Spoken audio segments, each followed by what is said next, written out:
somewhere in the shadowy corners of the great city, where the forgotten souls drift through life like leaves in a restless wind, two men met and found in each other a strange camaraderie. One was once a respected figure in law enforcement, and the other had been born into wealth, a fallen heir to an affluent family. They were now united not by status or ambition, but by hunger and shared ruin. The man who once bore the title of captain had been stripped of his badge and dignity in the wake of a political storm.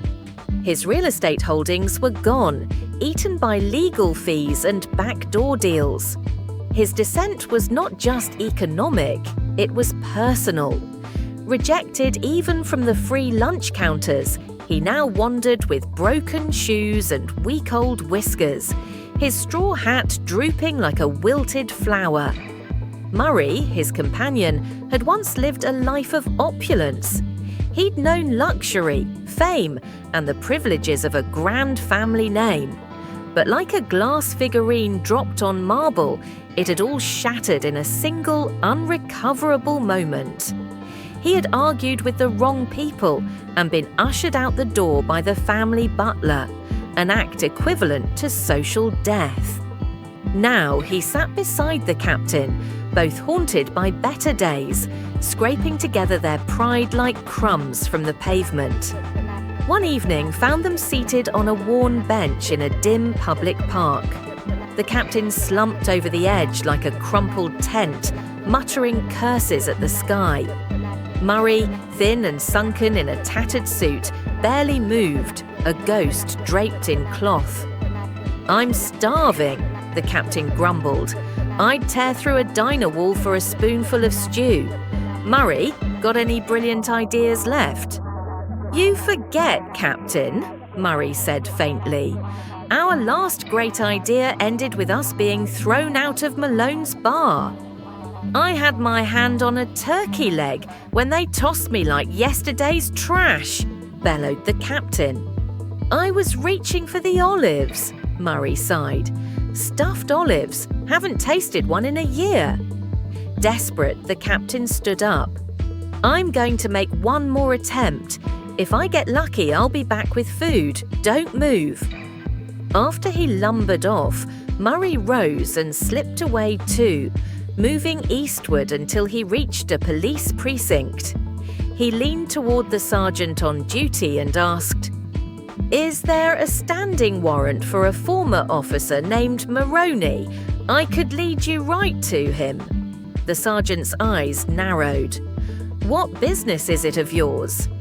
"I thought there might be a reward." "No reward." "He's not wanted anymore," snapped the sergeant. "And if you're a friend of his, you've got no business trying to sell him out. Get lost." Back at the park, Murray returned and melted into the bench like a shadow.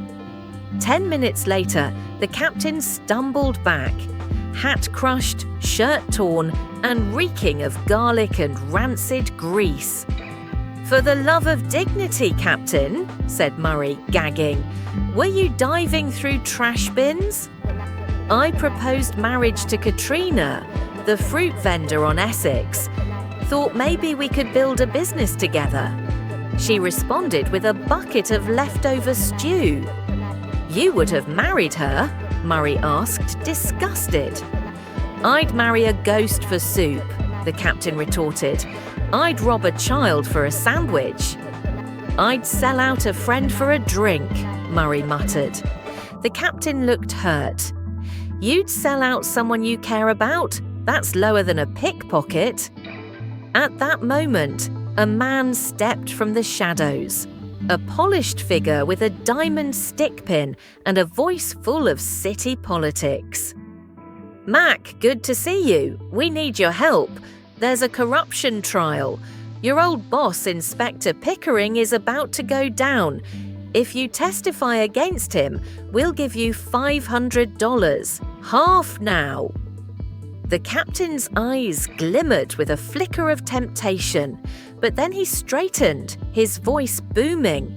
"Pickering was my friend. I may be down and filthy, but I won't sell him out for silver. You and your gang can burn." Finnegan vanished into the night. Murray sighed. "You're a fool, Captain." "What would you have done?" "I'd have taken the money," Murray replied. "Different lights, kid. You're from uptown, I'm from the streets." Just before midnight, a man in a silk hat stopped Murray near Broadway.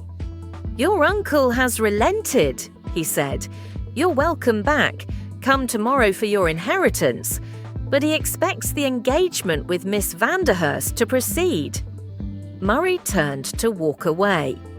"Did you ever see her nose? Be reasonable, she's worth millions." "I'd rather starve." The two old friends shuffled along Broadway, joining the back of a long line, New York's invisible congregation, the Bread Line. The church bell tolled 12 as they stepped forward with the crowd, inching toward a scrap of food, following only the light within themselves.